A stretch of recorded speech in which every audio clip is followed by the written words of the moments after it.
Hello and welcome to class of learners. आज हम class 10 science का चैप्टर 1 स्टार्ट करने जा रहे हैं जिसका नेम है केमिकल रिएक्शंस एंड इक्वेशंस। तो जो भी बच्चे क्लास 10th में हैं और इस साल 10th के बोर्ड की प्रिपरेशन कर रहे हैं तो आप बिल्कुल सही जगह पर आए हैं। और अगर आपको इस चैप्टर में पूरे मार्क्स लेकर आने हैं तो ये वीडियो और इसके सारे पार्ट्स बिल्कुल एंड तक देखिएगा। तो चलिए आइए स्टार्ट करते हैं अपनी क्लास को और समझते हैं कि केमिकल रिएक्शंस क्या होती हैं और केमिकल इक्वेशंस को कैसे लिखा जाता है। तो जब आप पार्क में जाते हो तो आसपास क्या देखते हो? सबसे ज़्यादा ग्रीनरी देखते हो। अब ये जो ग्रीनरी है ये किस वजह से होती है? ये प्लांट्स की वजह से होती है। अब जो प्लांट्स हैं ये अपना खाना खुद बनाते हैं, ये हम बचपन से पढ़ते हुए आ रहे हैं, है ना। तो अपना खाना कैसे बनाते हैं खुद? By the process known as photosynthesis. अब फोटोसिंथेसिस प्रोसेस में क्या होता है देखते हैं। तो एक प्लांट होता है और उसको सन से सनलाइट मिल रही होती है, एयर से उसको कार्बन डाइऑक्साइड मिल रही होती है, सॉइल से उसको वाटर मिल रहा होता है और उसके पास ऑलरेडी क्लोरोफिल प्रेजेंट होता है। अब जब कार्बन डाइऑक्साइड वाटर के साथ कंबाइन करती है सनलाइट और क्लोरोफिल की प्रेजेंस में तो वो बनाती है ऑक्सीजन एंड ग्लूकोज को। तो यहाँ पे क्या हुआ, कार्बन डाइऑक्साइड वाटर के साथ रिएक्ट करके in the presence of chlorophyll and sunlight oxygen and glucose बना रही है। तो यहाँ पे एक रिएक्शन हुआ कार्बन डाइऑक्साइड और वाटर के बीच में। बट अगर मैं आपको कहूं ये जो पूरा प्रोसेस मैंने अभी आपको एक्सप्लेन करा इसको एक लाइन में लिखकर बता दो मुझे, बस एक लाइन में, और उस लाइन में सब कुछ लिखा हुआ आना चाहिए कि कार्बन डाइऑक्साइड किस स्टेट में है, कितनी कार्बन डाइऑक्साइड कितने वाटर से रिएक्ट करके कितना ऑक्सीजन और ग्लूकोज बनाएगी, कितने मॉलिक्यूल्स ऑफ ग्लूकोज और ऑक्सीजन बनाएगी। क्या आप लिख सकते हैं ऐसे?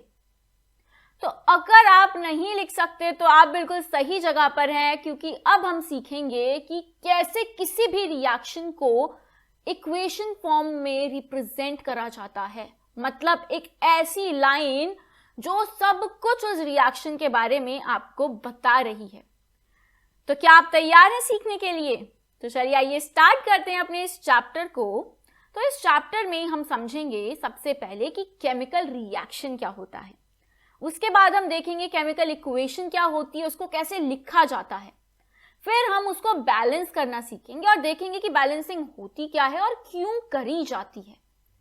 फिर हम जानेंगे कि केमिकल रिएक्शन तक तो ठीक था बट इसके टाइप्स क्या होते हैं। उसके बाद हम देखेंगे ऑक्सीडेशन क्या होता है और इसका क्या इफेक्ट पड़ता है हमारी डेली लाइफ पर। तो चलिए आइए स्टार्ट करते हैं और समझते हैं केमिकल रिएक्शन क्या होता है।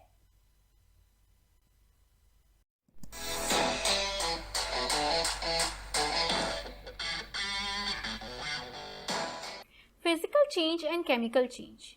तो स्टार्ट करने से पहले इस चैप्टर को एक बार देख लेते हैं कि फिजिकल चेंज और केमिकल चेंज क्या होता है। वैसे तो हमने ये 6-7 स्टैंडर्ड में पढ़ रखा है इसका डिफरेंस, तो एक बार और इसको रिवाइज करते हैं। तो अगर मैं क्रश्ड कैन की बात करूं तो मेरे पास कैन थी, मैंने उसमें से कोक पी ली और उसके बाद उसको क्रश कर दिया। तो क्रश करने के बाद क्या कैन का मटेरियल चेंज हुआ? पहली बात, नहीं, मटेरियल चेंज नहीं हुआ। चेंज क्या हुआ? उसका शेप, साइज और स्ट्रक्चर चेंज हुआ। तो ऐसे चेंजेस को हम बोलते हैं फिजिकल चेंज। अगर मैं ग्लास की बात करूं, सपोज करो आप किचन में गए, आपने कांच का ग्लास लिया, कांच की बोतल ली, उसमें से पानी पिए और वो आपके हाथ से स्लिप होकर नीचे गिर गई, तो क्या होगा? मम्मी डांटेगी। उसके अलावा और क्या होगा? उसके अलावा जो कांच है वो छोटे छोटे पीसेस में टूट जाएगा। तो यहाँ पे क्या हुआ, ग्लास तो किसी और मटेरियल में चेंज नहीं हुआ, चेंज क्या हुआ? उसका शेप, साइज और स्ट्रक्चर चेंज हो गया। एक और एग्जांपल ले लेते हैं। सपोज करो मेरे पास ये पेपर है, इसको मैं पेपर बोलूंगी। अब इस पेपर को मैंने 2 पीसेस में टीयर कर लिया, तो मैं इसको अभी भी क्या बोलूंगी? पेपर है, कार्डबोर्ड तो नहीं बोलूंगी इसको, राइट? इसको क्या बोलूंगी मैं? पेपर बोलूंगी। तो ये क्या बता रहा है हमें? ये चीज हमें बता रही है कि इसका जो साइज, शेप, स्ट्रक्चर है चेंज हो रहा है, बट पेपर अभी भी पेपर ही है, मतलब मटेरियल अभी भी मटेरियल ही है। एक और एग्जांपल से समझते हैं। फ्रिज में आइस रखी हुई है, बाहर निकाली, मेल्ट हो गई, तो अब इसमें क्या हुआ, देखो जब वो आइस थी तब भी उसके अंदर H2O के मॉलिक्यूल्स थे, मेल्ट हो गई तब भी H2O के मॉलिक्यूल्स हैं। ये क्या बता रहा है कि जो कॉम्पोजिशन है कंपाउंड्स का वो सेम रहता है फिजिकल चेंज में। केमिकल चेंज क्या होता है फिर? ऐसे चेंजेस जिसमें फिजिकल चेंज के साथ साथ केमिकल चेंजेस भी होते हैं। मतलब अगर मैं वुड को काटूं तो वो 2 पीसेस में आ जाएगी, उसको भी हम वुड बोलेंगे। बट अगर मैं वुड को जला दूं तो वो किस में कन्वर्ट हो जाएगी? ऐश में कन्वर्ट हो जाएगी। और इसको मैं क्या बोलूंगी? ये मेरा केमिकल चेंज है। जैसे अंडे को कुक कर दिया, ऑमलेट या हाफ फ्राई बन गया, आयरन नेल को बाहर रख दिया, उसमें मॉइस्चर लग रहा है, उसमें एयर लग रही है और वो रस्ट हो गई। इसको थोड़ा और समझते हैं सेंटेंसेस के थ्रू। केमिकल चेंज जो होता है वो एक टेम्परेरी चेंज है, वेयर एज जो फिजिकल चेंज एक टेम्परेरी चेंज है, वेयर एज केमिकल चेंज क्या है हमारा? एक परमानेंट चेंज है। फिजिकल चेंज में फिजिकल प्रॉपर्टीज चेंज होती हैं, बट केमिकल चेंज में फिजिकल प्रॉपर्टीज के साथ साथ केमिकल प्रॉपर्टीज भी चेंज होती हैं। फिजिकल चेंज में कोई नया सब्सटेंस फॉर्म नहीं हो रहा, बट केमिकल चेंज में तो एक नया सब्सटेंस फॉर्म हो गया। हमने क्या करा? वुड को जलाया और ऐश मिल गई, विच इज एंटायरली डिफरेंट हमारे पास सब्सटेंस है जो हमारा वुड था उससे। फिजिकल चेंज रिवर्सिबल होती है। पेपर को मैं दोबारा पेपर बना सकती हूँ, there is a procedure to it. But अगर मुझे बोला जाए कि ऐश से वुड बना दो, तो बना सकते हैं क्या? नहीं बना सकते, कोई प्रोसीजर ही नहीं है ऐसा। उसके बाद अगर कोई एग्जाम्पल अगर हम देखें, जैसे फ्रीजिंग ऑफ वाटर हमने देखा था, अगर मैं कैंडल को मेल्ट करती हूँ तो मैं दोबारा उसको कैंडल बना सकती हूँ। बट कैंडल को अगर मैंने बर्न कर दिया तो उसके जो कंपोनेंट्स है वो तो एयर में पहुंच गए, वो तो गैसेस के फॉर्म में निकल गया। क्या उससे दोबारा कैंडल बन सकती है? तो नहीं बन सकती, तो वो केमिकल चेंज हो जाएगा। बट बर्निंग ऑफ जो वैक्स है वो केमिकल चेंज है, और मेल्टिंग ऑफ वैक्स क्या है यहाँ पे? फिर फिजिकल चेंज है। अगर मैं बात करूं केमिकल चेंजेस की, तो digestion of food, burning of coal, rusting, ये सारे क्या होंगे? ये सारे केमिकल चेंज होंगे। डाइजेशन ऑफ फूड कैसे? फूड आपने खाया, छोटे छोटे पीसेस में टूट गया, अब क्या उन छोटे छोटे पीसेस को आप दोबारा से फूड बना सकते हो? पिज्जा खाया, पिज्जा छोटे छोटे पीसेस में टूट गया, क्या वो दोबारा से पिज्जा बन सकता है? नहीं बन सकता। तो वो क्या है? केमिकल चेंज है। अब हम समझते हैं कि जो केमिकल रिएक्शंस होते हैं हमारी डेली लाइफ में कहाँ कहाँ यूज होते हैं, जैसे rust, photosynthesis, cooking, combustion, digestion, respiration. और आप किचन में जाओगे तो बहुत ज़्यादा कुकिंग में आप देखोगे कि यूज़ हो रहा है हमारा केमिकल रिएक्शन। अब ये मत बोलना कि मैंने ब्रेड ली, बटर लगा दिया और सैंडविच बना दिया, एक नया सब्सटेंस फॉर्म हो गया, तो वो एक केमिकल रिएक्शन है। नहीं, जब तक आप किसी भी चीज़ को गैस पे कुक नहीं करोगे तब तक वो केमिकल रिएक्शन नहीं होगा। किचन की बात कर रही हूँ। तो चलो आप मुझे बताओ कि आपके आसपास कौन से केमिकल रिएक्शंस हो रहे हैं अभी। जल्दी से कमेंट सेक्शन में बताओ कौन कौन से रिएक्शंस आप देख पा रहे हैं अपने आसपास। अब हम पढ़ते हैं कि केमिकल रिएक्शन एक्चुअली होता ही क्या है। तो अगर हम पढ़ें कि it is the process in which new substance with new properties are formed, इसका क्या मतलब है कि मेरे पास हाइड्रोजन है, ऑक्सीजन के साथ एड ऑन होके वो क्या बना रहा है? वाटर बना रहा है। अब जो हाइड्रोजन होती है वो इनफ्लेमेबल गैस है, मतलब ऐसी गैस अगर मैं इसको बैलून में भर दूं और इसके पास कैंडल लेकर आ जाऊं जली हुई, तो एकदम से पॉपअप साउंड आएगा, बहुत तेज फटने की आवाज आएगी। और अगर मैं ऑक्सीजन की बात करूं तो ये सपोर्ट करती है कंबर्शन को, मतलब ये हेल्प करती है चीजों को जलाने के लिए। बट अगर हम वाटर की बात करें तो क्या वाटर इनफ्लेमेबल है? क्या वाटर जल जाता है? नहीं। क्या वाटर सपोर्ट करता है कंबर्शन को? क्या वाटर जला देता है किसी चीज को? नहीं। तो अगर मैंने ऑक्सीजन की बात की कि वो चीजों को जलाने में हेल्प करती है, तो अगर स्पेस में जाके मैचस्टिक जलाओगे तो नहीं जलेगी क्योंकि वहां पे ऑक्सीजन नहीं है। बट वाटर के साथ ऐसा नहीं है, वाटर हेल्प नहीं करता जलाने में, बल्कि वाटर तो आग बुझाता है ना।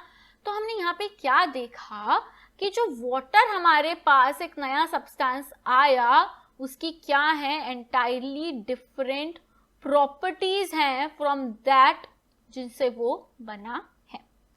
अगर हम और देखें डेफिनेशन, एक और डेफिनेशन से इसको समझें तो the transformation of chemical substances into new chemical substance, कुछ केमिकल सब्सटेंस थे रिएक्ट करे और नए केमिकल सब्सटेंस बनाए। कैसे बनाए? By breaking and making of bonds.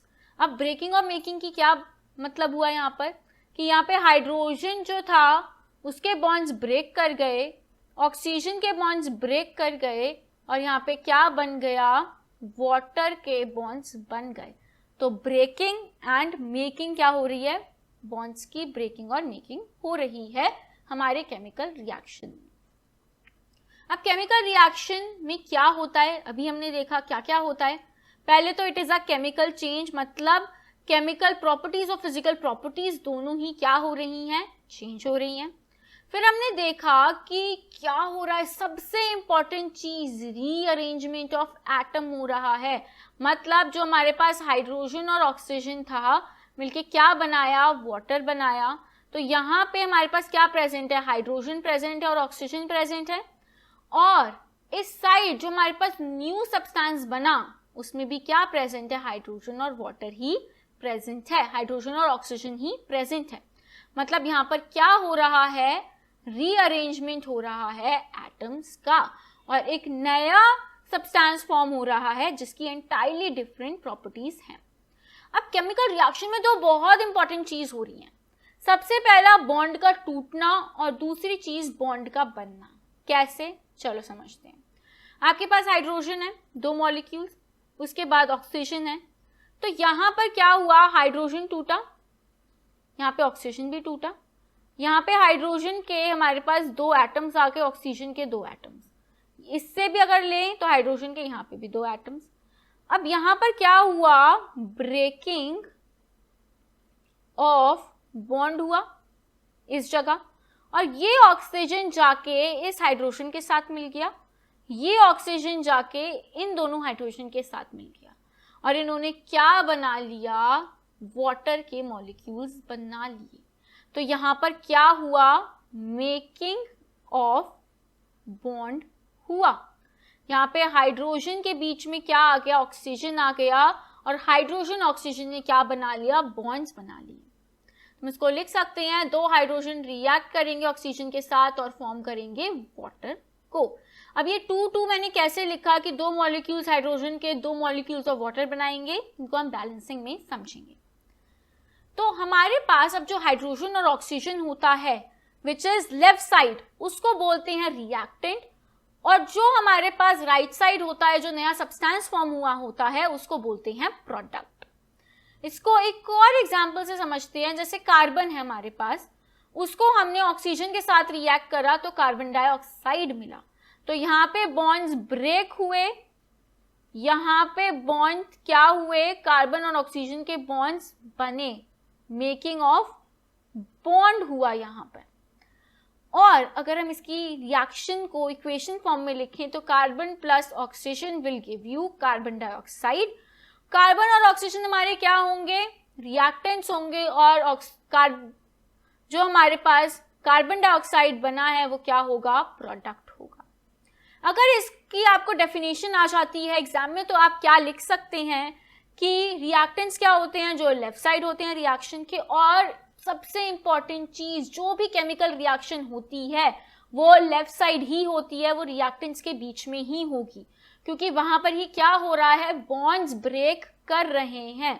जो ब्रेक बॉन्ड्स हैं, जो ऑलरेडी बॉन्ड्स एग्जिस्ट हो रखे हैं, वो ब्रेक हो जाते हैं, जिनकी वजह से केमिकल रिएक्शन होता है। जैसे हमारे पास नाइट्रोजन है और हाइड्रोजन है, ये मिलके क्या बना रहे हैं? अमोनिया गैस बना रहे हैं। NH3 is ammonia gas. तो अगर हम देखें इस रिएक्टेंट साइड पे तो नाइट्रोजन और हाइड्रोजन है, इनके बॉन्ड्स टूटे और इन्होंने एक नए बॉन्ड्स फॉर्म कर लिए, और यहाँ पर भी अगर हम देखें तो नाइट्रोजन और हाइड्रोजन ही प्रेजेंट है। मतलब यहाँ पर क्या हुआ है? रीअरेंजमेंट हुई है किसकी? एटम्स की। कोई नया एटम फॉर्म नहीं हुआ, ऐसा नहीं है कि सोडियम आ जाएगा या पोटेशियम आ जाएगा या कुछ आ जाएगा या फास्फोरस आ जाएगा, नहीं, यहां पर ऐसा कुछ नहीं आएगा। जो ऑलरेडी एटम्स प्रेजेंट हैं वही एटम्स आपको प्रोडक्ट साइड पर भी देखने को मिलेंगे। तो यहाँ पे नाइट्रोजन और हाइड्रोजन क्या हुए, रिएक्टेंट्स हुए। अगर हम प्रोडक्ट की बात करें तो प्रोडक्ट को भी सेम ऐसे ही डिफाइन कर सकते हैं, जो राइट साइड में प्रेजेंट होते हैं और यहाँ पर नए substances with new chemical properties form होते हैं। और क्या होता है यहाँ पे सबसे इंपॉर्टेंट चीज, making of new chemical bonds, और रीअरेंजमेंट से ये केमिकल बॉन्ड्स फॉर्म होते हैं। जैसे नाइट्रोजन और हाइड्रोजन एमोनिया बनाते हैं, तो एमोनिया यहाँ पे क्या हुआ, प्रोडक्ट हुआ। इसको हम और एग्जाम्पल से समझते हैं। जैसे मीथेन अगर ऑक्सीजन के साथ रिएक्ट करती है तो कार्बन डाइऑक्साइड और वाटर बनाती है। तो मीथेन हमारी CH4, ऑक्सीजन हमारी O2, CO2 और वाटर बना रही है। अगर यहाँ पे देखें तो CHO प्रेजेंट है रिएक्टेंट साइड, और प्रोडक्ट साइड भी CHO और O ही प्रेजेंट है। मतलब रीअरेंजमेंट हुआ है रिएक्शन का, पहली बात तो, और बॉन्ड्स ब्रेक हुए हैं left side, right side bond make हुए हैं। तो लेफ्ट साइड पे रिएक्शन हुई है तो इसको बोलेंगे रिएक्टेंट्स।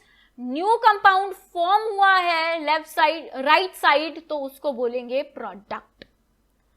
एक और एग्जांपल देखते हैं, मैग्नीशियम Mg रिएक्ट कर रहा है O2 ऑक्सीजन के साथ, MgO that is magnesium oxide form कर रहा है। लेफ्ट साइड हमने क्या देखा, Mg और O है, राइट साइड भी क्या है, Mg और O है। तो ये केमिकल रिएक्शन है प्रॉपर। फिर हमने क्या देखा, लेफ्ट साइड पे बॉन्ड्स ब्रेक करेंगे, केमिकल रिएक्शन होगी, उनको रिएक्टेंट्स बोला जाएगा। राइट साइड पे एक नया कंपाउंड फॉर्म होगा नई प्रॉपर्टीज के साथ, जिसमें बॉन्ड मेकिंग से वो फॉर्म हुआ होगा, तो उसको प्रोडक्ट बोला जाएगा। जैसे यहाँ पे हमारे पास क्या होती है, स्ट्रिप होती है पूरी मैग्नीशियम की, ऑक्सीजन हमारे पास एनवायरनमेंट में प्रेजेंट होता है, उसको हीट करेंगे तो हमारे पास व्हाइट लाइट आती है, और जो मैग्नीशियम ऑक्साइड होता है वो पाउडर फॉर्म में हमें मिलता है।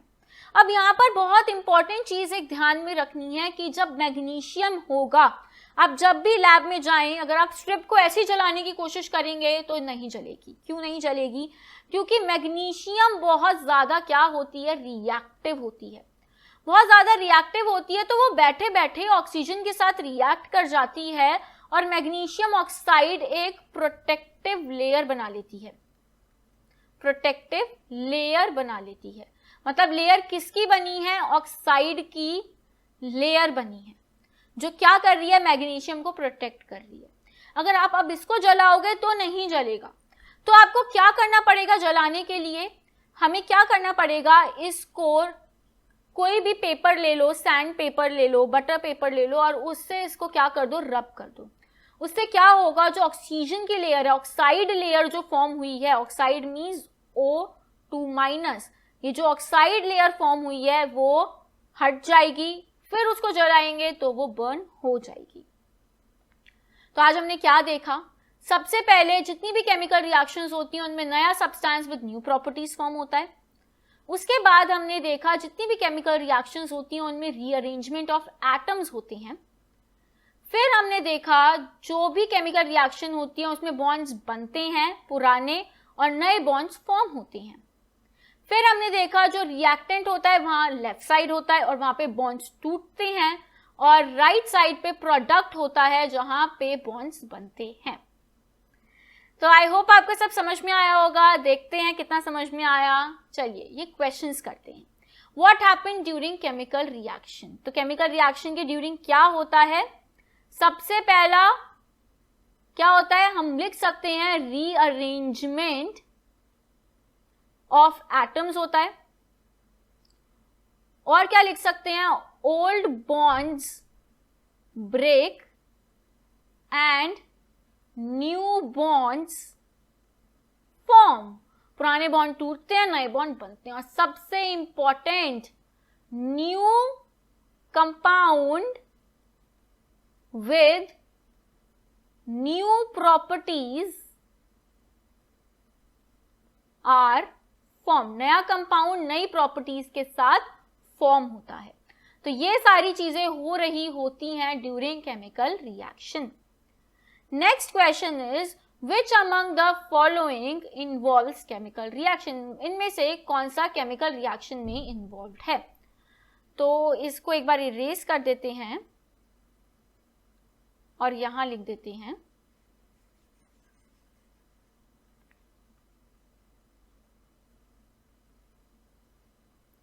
New compound with new properties are formed. Okay. अब which among the following involves chemical reaction? पहला, melting of wax, क्या chemical reaction है? नहीं, physical है. Respiration, yes, chemical reaction है. Photosynthesis, again chemical reaction. Glass टूट गया, क्या कोई केमिकल रिएक्शन हुआ? नहीं, क्या है ये? Physical reaction. Rusting of iron, rust बन गई, ऑक्सीजन उस पे लग गया, तो क्या हुआ? ये भी एक केमिकल रिएक्शन हुआ. Next, mixing of sand with water, sand और वाटर को मिक्स कर दोगे तो क्या कोई नया चीज बनी क्या? नहीं, उनको तो आप सेपरेट कर सकते हो. कैसे? सेडिमेंटेशन, डिकेंटेशन और फिल्टरेशन के थ्रू. तो ये भी एक केमिकल रिएक्शन नहीं है. सब्लिमेशन ऑफ ड्राई आइस, जिसमें तो सिर्फ स्टेट चेंज हो रही है, तो ये भी एक केमिकल रिएक्शन नहीं है. Digestion of food, chemical reaction. Evaporation means water vapour में चेंज हो गया, ये केमिकल रिएक्शन नहीं है, फिजिकल रिएक्शन है. Burning of coal is a chemical reaction, किसी चीज को जलाना is a chemical reaction. Next question is, magnesium ribbon is cleaned by rubbing sandpaper before burning. Justify the statement. अभी हमने इसको देखा था कि ऐसा हम क्यों करते हैं, मैग्नीशियम रिबन को जलाने से पहले इसको क्यों रब करा जाता है. जल्दी से कमेंट बॉक्स में इसका आंसर लिखिए कि ऐसा क्यों होता है. आई होप आपको ये वीडियो पसंद आई होगी, समझ में आया होगा चैप्टर. तो लाइक, शेयर, सब्सक्राइब करें और बेल आइकन पे क्लिक करें फॉर न्यू नोटिफिकेशन. आप मुझे सोशल मीडिया हैंडल्स पे भी फॉलो कर सकते हैं, जैसे क्लास ऑफ लर्नर्स. आप इंस्टाग्राम, फेसबुक पे भी फॉलो कर सकते हैं और टेलीग्राम पे भी हमारे साथ जुड़ सकते हैं. फॉर एनी क्वेरी आप मेल भी कर सकते हैं at classoflearners9@gmail.com पर. Thanks for watching. Have a great day. Bye bye for now. Meet you in the next part.